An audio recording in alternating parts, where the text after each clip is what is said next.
Good morning, good evening, good afternoon to everyone who's watching. Here we are on another day of or interviewing different people related to what I am personally studying right now.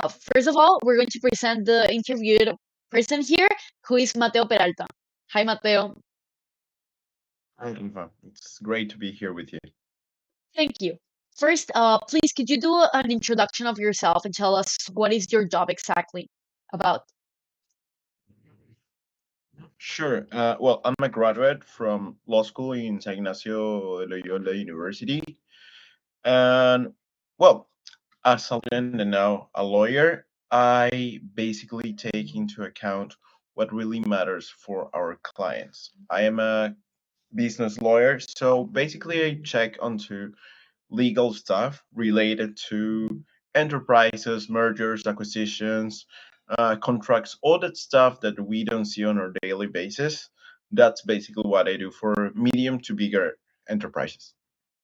That's really interesting. So, our second question would be, why did you choose to work as a legal assistant, and what is your favorite part of it? Well, I didn't choose to be a legal assistant, to be fair. Um, in precision, being a legal assistant is like the first part of the career ladder that you'll have to follow up to become someone successful. My end game, my goal is to become an international corporate lawyer. But for that, you have to learn. And the best way for you to learn is to start from the ground, from base zero, to learn from the bigger people, to be there at the job. And that's what I like the most. Because on my workplace, I'm not only the one who's sitting at the desk. I get to deal with clients, I get to deal with the counterparts, I get to manage and think about strategies for our best corporational outcomes. Okay, so you mentioned something about working at Advisors Consulting Peru, right? Yes. So, in your own words, how could you describe a typical day or week in your role in this institution? Well, in my law firm, or well, my consulting firm, that we go from legal consulting all the way down to tax outsourcing, we go from many different ways from there. Well, one of the main things that we go from day to day is that in the morning, for example, I get to check on the daily laws, national laws that have been published. I get to do a checklist on my tasks to do from previous days, any checkups that I have to do and follow ups on procedure, any clients that I'll have to call, any clients that need an update, anything that needs to be done, I check on that on the morning. And then after that, I get to sit down with my boss, and then we discuss around topics. We talk about we I don't know, we drink something, and then we discuss on what we have to do on the week. That's a typical Monday for me, like being at the job, starting having my checklist, a meeting, and then keep working on any documents I have left, or going out for a meeting or any cocktails or whatever any client needs me to do for them. Okay, and so what would you say that it's the most challenging aspect on being a legal assistant, and how can you overcome it? I think that the biggest challenge is being so young in an environment that's usually covered by, well, I'm an adult already. But when I mean that's covered by already grown ups, I mean 40, 50-year olds that you think that they may know everything, and sometimes questioning them could be seen as rude. But that's the most difficult part that you've got as any professional, I think. Like having a fresh mindset and something new that could be a breakout could be something good. But at the same time, it's obviously scary for youngsters like me, for example. And I would recommend anyone that's on my position that would try to be obviously polite, respectful, always professional, but come with your new ideas because that may come up and help the business in which you are located at the moment. Yeah, that's cool. So, in a consulting firm setting, how do you manage and like prioritize your deadlines when you're handling multiple legal cases or clients at once? To be fair, that's something I gotta learn to work at a little bit better, and I think I'm doing great at the moment. But what really helps me out is to set up deadlines. I am actually using Notion. That's like a calendar with AI out to sort out what things have more priority rather than others? How could I be working on any legal cases, or if I have any affidavit coming, like it would let me know. So using technology and strategies to memorize an agenda if you don't have like a computer or a cell phone, that's something really good for you to organize on stuff that's coming. Okay, that's really interesting. So, can you share in a specific like project or case that you've worked on that you find like particularly interesting?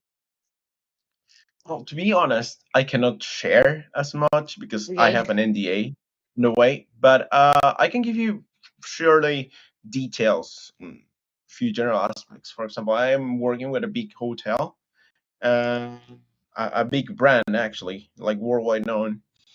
And one of the things that I like the most about them is that I actually get to see a really special corporate structure. Like, how do they work and how do they manage to work with local enterprises or local companies to make something work out? For example, hotels.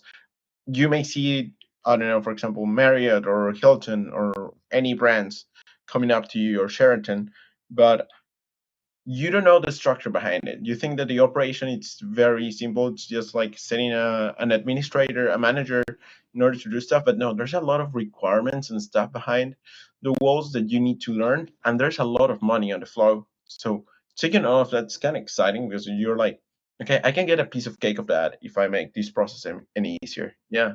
It's like really Yes. cool. And if you don't mind sharing, which like brand is it that you mentioned? I can't. Okay, okay, sure I then. wish I could, like, Okay, so well, from an international perspective, which global trends like are impacting your local businesses? Like, do you work with international clients, and if so, how does the like global dynamic work? for example, one of the main things that one of our clients that is in the technology industry has been worried about is, for example, when China and the US started the economic wars, it was a very impactful thing under the negotiations because they were mainly working with the US, but they had to adapt and make us work and negotiate with Chinese peers, for example, so they could be on part of the technology era. So now that you see the wagers and how it changes in order to go from the US with 16 CEOs going to Xi Jinping, in theory, asking for their goodwill and good faith in order for them to be able to participate in this bigger market right now.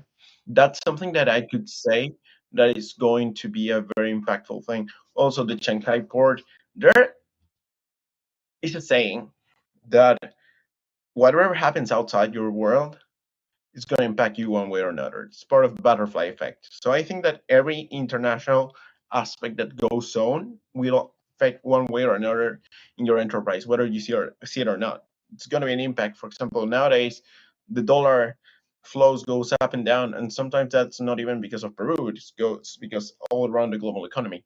So everything is connected when you see enterprises and international companies. Wow. Okay, so as you may know, I'm personally studying international relations, and I look up to you, Mateo, as a role model, like in the technical aspect of, I don't know, political, legal aspect, like challenges on the work field that I plan on dealing with in the future.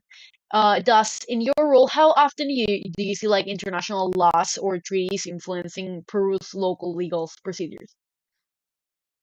I would say that I see it very often because I work with international clients.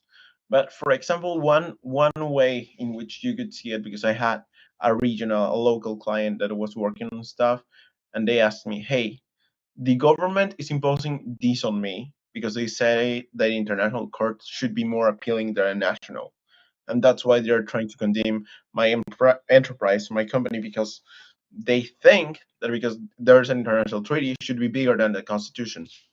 And that's when my international relations expertise came in and I said, no, there's no way because there's a certain order in which countries should respect how the legal aspect work, and no one is more important than your country. That's a principle of sovereignty, as you may know.